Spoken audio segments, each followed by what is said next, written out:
Hello दोस्तों, I am Deepesh from IIT Delhi और इस वीडियो में हम ड्यू के इंपॉर्टेंट सवाल देख रहे होंगे जो कि काफी ज्यादा हेल्प करेंगे आपकी प्रिपरेशन को बूस्ट अप करने के लिए। ये वीडियो आखिरी तक देखना। क्वेश्चंस काफी इंपॉर्टेंट होंगे और जो क्वेश्चंस आते हैं जैसे पेपर का पैटर्न होता है, तरीका यही है करने का। क्वेश्चंस आपको दिखेंगे, आपको एक बार देखना है, खुद ट्राई करना है पॉज करके, अगर नहीं होता देन सॉल्यूशन देखना है। सो हम स्टार्ट करते हैं। तो यहाँ पे क्वेश्चन देखो, which of the following is expected to be linear on the basis of VSEPR model. मतलब हमें बताना है कि कौन सा आपको एक्सपेक्टेड है लीनियर होगा। ठीक, तो वैसे तो I3 माइनस मुझे पता है लीनियर होता है, लेकिन I3 माइनस का स्ट्रक्चर किस तरीके का होता है।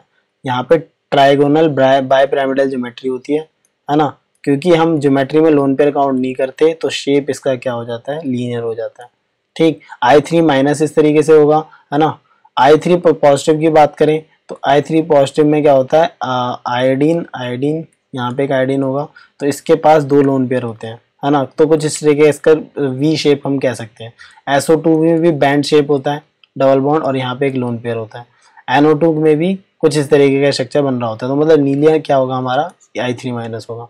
Then geometry of ICl2 minus, तो ICl2 माइनस का भी सेम स्ट्रक्चर कैसा होता है, ट्राइगोनल बायपिरामिडल। हमें ये कैसे, मुझे कैसे पता लगा, क्योंकि यहाँ पे सिंपली क्या करा, जो ये I नेगेटिव थे ना, I वाले, इनकी जगह पे Cl आ गया और कोई भी चेंज नहीं आया। ज्योमेट्री में हम लोन पेयर कंसिडर करेंगे और अगर शेप की बात करेंगे तो लोन पेयर कंसिडर नहीं करेंगे। तो ये ICl2 माइनस है। तो ध्यान से देखो, जब मैंने ज्योमेट्री की बात करी, है ना, जब हमने ज्योमेट्री की बात करी तो हम ये लोन पेयर कंसिडर कर रहे हैं।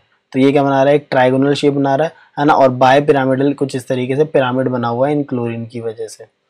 ठीक है, तो ये चीज आपको समझ में आ जाएगी कि यहाँ पे ट्राइगोनल बाय पिरामिडल शेप बनना है, हमने लोन पेयर को ज्योमेट्री में काउंट किया है। Okay, which of the following has a zero dipole moment. तो यहाँ पे PCl3 है, तो PCl3 का स्ट्रक्चर तो कुछ ऐसा होगा, है ना, जीरो डायपोल मोमेंट तो नहीं होगा। SF4 की बात करें तो SF4 का शेप क्या होता है, सीसॉ होता है ना। ये चीज ध्यान में रखना, मैं डायरेक्ट जो बोल रहा हूँ वो इंपॉर्टेंट है। सीसॉ कैसा होता है, S के पास 6 इलेक्ट्रॉन्स होते हैं तो एक लोन पेयर तो होगा ही, और जो 4 हैं वो इस तरीके से बॉन्ड बना लेंगे, है ना। इसको इर्रेगुलर टेट्राहेड्रॉन भी बोलते हैं। सीसॉ कैसे, कि ये एक तरह से एक जो नॉर्मल स्विंग होता है उस तरीके का सीसॉ स्ट्रक्चर बना हुआ है। ClF3 का हमने फर्स्ट लेक्चर में देखा था कि ये टी शेप्ड मॉलिक्यूल होता है, कुछ इस तरीके का, है ना, टी शेप्ड है इसका।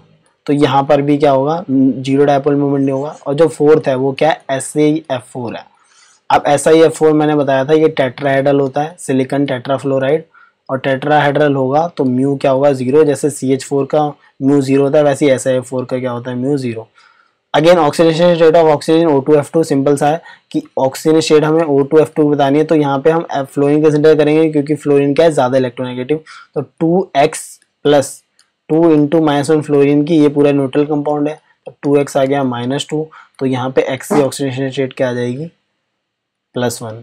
ठीक है, तो ऑक्सीजन इतना इलेक्ट्रोनेगेटिव होते हुए +1 में एग्जिस्ट कर रहा है। उसका सिंपल रीजन क्या है, क्योंकि वो एक और उससे भी ज्यादा इलेक्ट्रोनेगेटिव एटम से अटैच्ड है, तो उसको पॉजिटिव स्टेट में जाना ही होगा।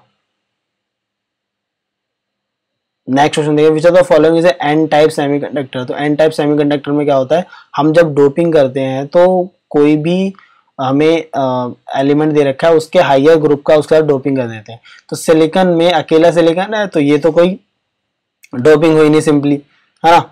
यहाँ पे AS डॉप्ड SI, तो AS क्या होता है, ग्रुप 15 का एलिमेंट है ना। सिलिकॉन क्या है, ग्रुप 14 का है। हाँ, ये आंसर बिल्कुल हो सकता है। गैलियम डॉप्ड SI, तो एक्चुअली में गैलियम तो सिलिकॉन के साथ ही आ जाएगा, तो इसमें पॉसिबल नहीं होगा। सिलिकॉन कार्बाइड, सिलिकॉन और कार्बन होगा, तो ये दोनों सेम ग्रुप के हैं, तो यह भी ऑप्शन सही नहीं है। तो AS जब हम डोप्ड करेंगे SI के साथ, क्योंकि AS अब क्या है, 5 इलेक्ट्रॉन का सिस्टम है, फिर ग्रुप 15 से बिलोंग करता है, और SI क्या है, 4 इलेक्ट्रॉन का है, तो एक इलेक्ट्रॉन जो होगा रह जाएगा और वही नेगेटिव एन टाइप सेमीकंडक्टर बना रहा होगा। ठीक, सेम अब क्वेश्चन है जिसमें शेप ऑफ PCl4 बताना है, PCl4 पॉजिटिव। तो फॉस्फोरस के पास 5 वैलेंस इलेक्ट्रॉन होते हैं, तो वो जब 4 से जुड़ेगा और एक इलेक्ट्रॉन लूज कर देगा तो एक्चुअली में सिंपली शेप क्या आ जाएगी, टेट्राहेड्रल आ जाएगी। ठीक है, लेकिन PCl4 माइनस की बात करें तो 5 इलेक्ट्रॉन्स थे, एक माइनस आ गया तो 6 इलेक्ट्रॉन्स हो गए। 6 इलेक्ट्रॉन हो गए तो हमें एक लोन पेयर भी बनेगा, है ना, एक लोन पेयर भी बनेगा और साथ में 4 क्लोरीन एटम्स भी अटैच होंगे। तो ये एक्चुअली में शेप कैसा आ रहा है, सीसॉ आ रहा है, जो कि हमने SO4 का देखा था, कुछ इस तरीके का ही था, है ना। और AsCl5 की बात करें तो वो तो सिंपली ट्राइगोनल बाइपिरामिडल होगा। कैसे कहते हैं वो अभी हमने पिछला एक क्वेश्चन में देखा था कि इस तरीके से ट्राइगोनल बाइपिरामिडल बन रहा होगा। तो जो बेस्ट ऑप्शन होगा वो बी ऑप्शन होगा। ठीक, तो जो भी दे रखा है एक एक इंडिविजुअली लेना, है ना, ऐसे मैच मत करना वरना कंफ्यूज हो जाएगी कि कौन टेट्राहेड्रल है कौन स्क्वायर प्लेनर है। जो शेप है उसका पहले खुद बनाना देन मैच करना, इजी हो जाएगा। Which of the following models best describe the bonding within a layer of graphite structure. तो within layer graphite structure, within layer में हमें बताना है कि क्या इसके अंदर बॉन्डिंग होगी। तो विद इन ए लेयर की बात कर रहा है तो एक्चुअली में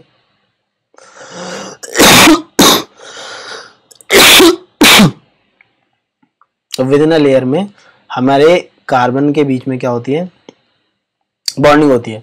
ठीक है, कुछ इस तरीके की। हर जो कार्बन होता है वो 3 दूसरे कार्बन से अटैच होता है ना, कुछ इस तरीके की बॉन्डिंग हो रही होती है।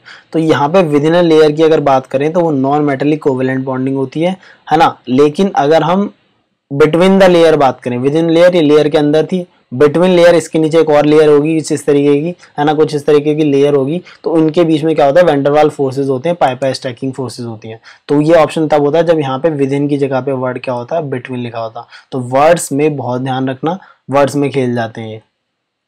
Then again shape of BrF4 positive, BrF4 positive. तो BrF4 पॉजिटिव का शेप बताना है हमें। तो हमें Br के पास वैलेंस शेल में 7 इलेक्ट्रॉन्स होते हैं, एक इलेक्ट्रॉन चला गया 6।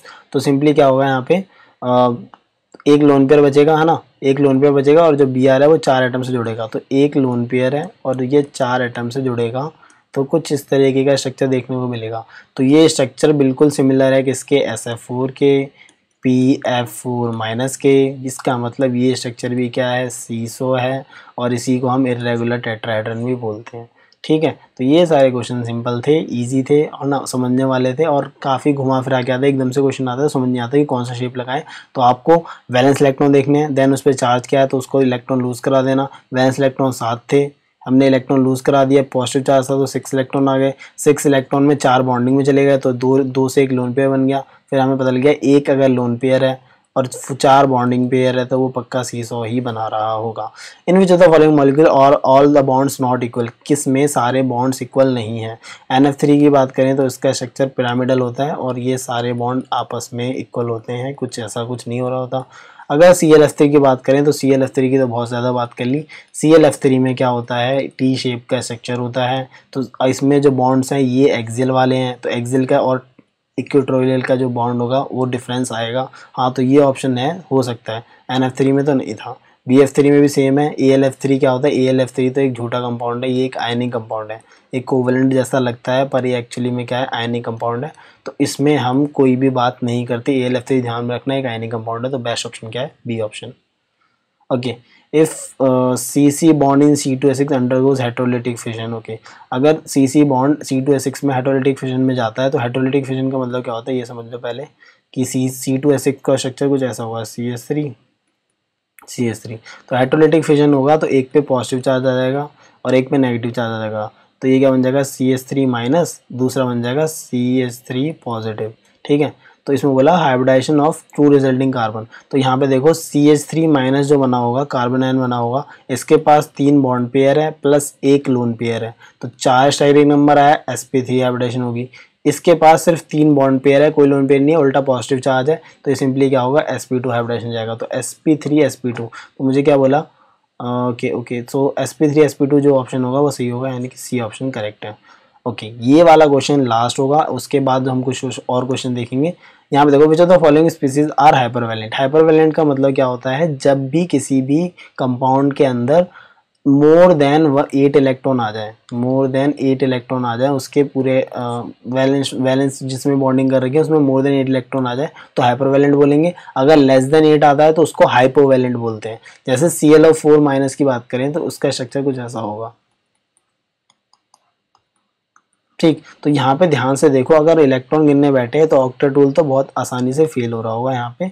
क्यों, देखो यहाँ पे इसके 4 इलेक्ट्रॉन होंगे, इसके भी 4 इलेक्ट्रॉन होंगे। कैसे, 2 पाई बॉन्ड है ना, 2 बॉन्ड है, एक सिग्मा एक पाई है, तो 4 इलेक्ट्रॉन होंगे और यहाँ पे 2 इलेक्ट्रॉन ये होंगे, ठीक है।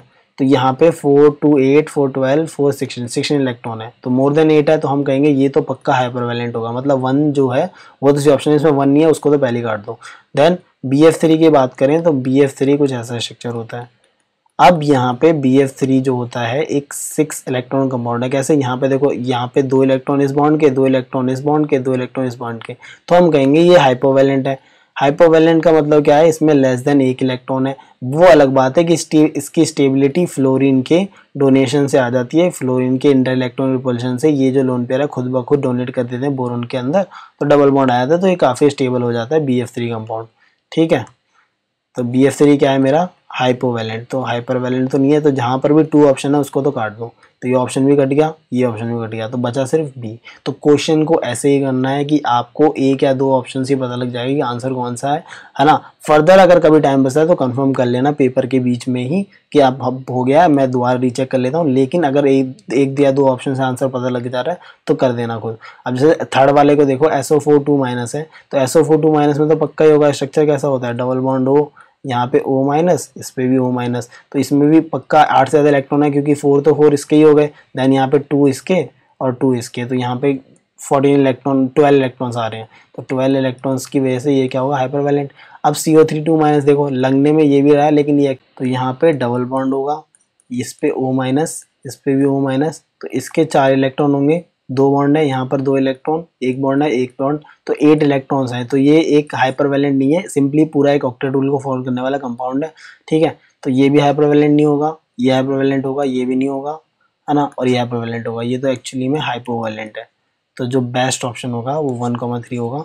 तो इस लेक्चर में इतना ही था। ड्यू के और जो इंपॉर्टेंट क्वेश्चन होंगे मैं उसके और वीडियो डाल दूंगा, तो ये क्वेश्चंस अच्छे से रिवाइज कर लेना, है ना, पूछे जाते हैं एग्जाम में, तो इम्पॉर्टेंट है ना। और बाकी जो अपना रिवीजन है वो रिवीजन लगातार करते रहना। Thank you so much for watching.